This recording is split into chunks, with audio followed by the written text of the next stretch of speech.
今日係12月3號星期三，幫講出聲即日快遞同你睇睇荷蘭搞出國際大頭佛之後嘅醜態。據外媒報道，當地時間12月2號，荷蘭嘅經濟事務大臣卡雷曼斯就宣布已經取消咗原定12月訪華嘅行程，藉口呢就係日程安排存在衝突。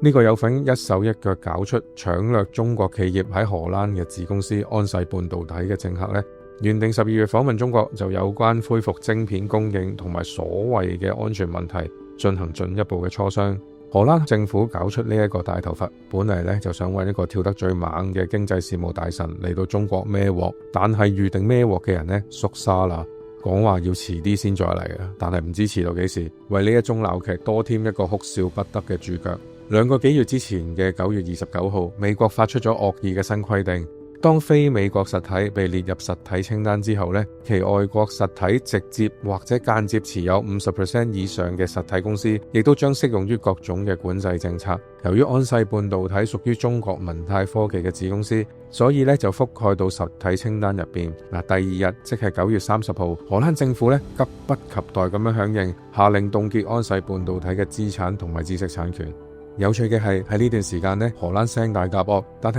始作俑者美國同中國呢達成關稅戰停戰共識，美國嘅政策就縮翻轉頭，學出嚟嘅荷蘭政客呢尷尬到極，行又唔係，退又唔係，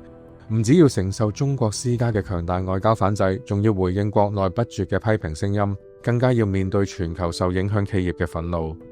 之前荷蘭搞中國搞得最狠嘅呢，就係打光刻機巨頭阿斯麥嘅牌，令到中國深深明白到落後呢就要俾人卡住條頸嘅真理，傾力發展自己嘅光刻機技術。呢一次由美國喺背後推動，由荷蘭拙劣咁樣執行嘅政治鬧劇，荷蘭政府更加拙劣咁樣引用冷戰陳年法律嚟搶掠中國科技嘅資產，荷蘭同樣惹到成身都臭晒。荷蘭政客用最無謂嘅姿態呢，以國格、信譽、政治智商作為代價，作出最差劣嘅跟美反華示範，成為被美國隨手拋棄嘅反華廢牌。事件一方面呢，就反映啲小國盲目跟美反華，只會自討苦吃，更加折射出美國對中國嘅打壓之風延伸到歐洲。歐洲人到底如何自處呢？處境相當尷尬。荷蘭呢個慘痛嘅經驗，可唔可以令到好多睇唔清現實嘅歐洲政客了解到自己處於國際政治食物鏈嘅咩地位，從而調整對華政策呢？睇荷蘭政府嘅愚蠢，睇歐盟內部反華嘅蠢蠢欲動，小編實在難以樂觀。